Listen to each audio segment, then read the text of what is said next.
Hello বন্ধুরা, তোমরা সব কেমন আছো?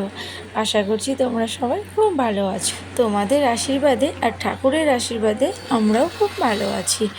আমার ইউটিউব চ্যানেলের এমআর ব্লগের ভিডিও দেখার জন্য তোমাদের সকলকে ধন্যবাদ। এটা গত কালকের ভিডিও, তো কালকের আর আজকের সকালের ভিডিও এই দুটো মিলিয়ে তোমাদের সাথে শেয়ার করছি। চলো, আমরাই এনজয় করেছি, তোমাদেরকে এবার কেন দেখাবো না? তোমাদের সাথে সমস্ত সব কিছুটা শেয়ার করি, এই আনন্দটা আবার শেয়ার কেন করব না? তার জন্য তোমাদের সাথে শেয়ার করছি। কালকে তো বনুর রেজাল্ট বেরিয়েছিল, সেটা তো তোমরা তো কিছু কিছু দেখেওছো। বুনি তো সেই খুবই খুশি হয়েছে, কিন্তু ওর কাছ থেকে আর একটু এক্সপেকটেশান ছিল। তো যাই হোক, যতটুকু পেরেছে এটাই আমাদের কাছে অনেক, যতটুকু কি অনেকটাই ভালো পেরেছে। কারণ আমি তো অতটা পড়াশোনায় ভালো ছিলাম না, কিন্তু আমার লজ্জা নেই বলতে আমি পড়াশোনা ভালো ছিলাম না। ও যতটা নাম্বার পেয়েছে আমার ডবল পেয়ে গেছে। তো ও আমাদের যে পলাশী যে হাই স্কুল, সেই স্কুলের সেকেন্ড হয়েছে। ফার্স্ট হতে পারতো, ওর নিজের ভুলের দোষেও ফার্স্ট হতে পারে, তো সেকেন্ডই কাফি। তারপর এইদিকে আমার বাবাকে রেজাল্টটা দেখাতে চলে এসছে।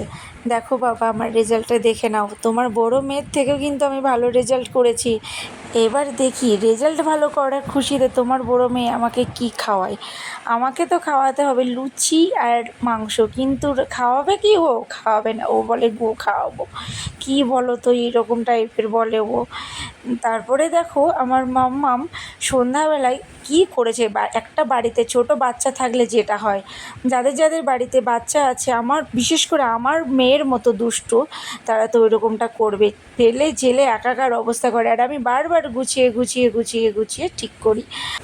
বনি ভালো রেজাল্ট করার খুশিতে দেখো আমাদের বাড়ি যে বড়দি আর জিজু আর আর বোন, মানে আমারই বোন আর একটা চলে এসছে, মাসির মেয়েদের রাত্রিতে খাওয়া দাওয়া হলো বুনির অনারে লুচি আলুর দম। কারণ ও চেয়েছিল খেতে কি মাংস, কিন্তু মাংসটা নিয়ে আসা হয়নি এত গরমে। তারপরে লুচির সাথে মাংস খেলে আরও একটু সমস্যা হতে পারে। আর সবথেকে বড়ো কথা দেখেছো, জিজুকে যেই ডাকা হয়েছে ভাবছে যে ছবি তুলবে, তো পোজ দিয়ে বসে পড়েছে। অনেক এনজয় করার পর দিদিরা তো বাড়িতে চলে গেল। তার খানিকক্ষণ পর দেখছি কারেন্ট চলে গেল। আর একটু ওয়েদারটা একটু ঠান্ডা ঠান্ডা ছিল, তাই উনি বললো এসি টেসি তো আর চালানো লাগছে না, আর ঘরে দরজা বন্ধ জানলা বন্ধ করে থাকতে পারছি না, তাই জানলা খুলে দিল। আর আমি একটু ভূতের ভয় পাই, এই জন্য জানলা দরজা আটকে ঘুমোই। তো সেদিন কি করব, কালকে আমি ওই জানলা দরজা সব খুলেই ঘুমিয়েছি। তখন বাজছিল কিন্তু 12টা বাজছিল, 12টা বাজতে 5 বাকি। তবুও কিন্তু আমার মেয়ে ঘুমোয়নি, দেখেছে এত দুষ্টু।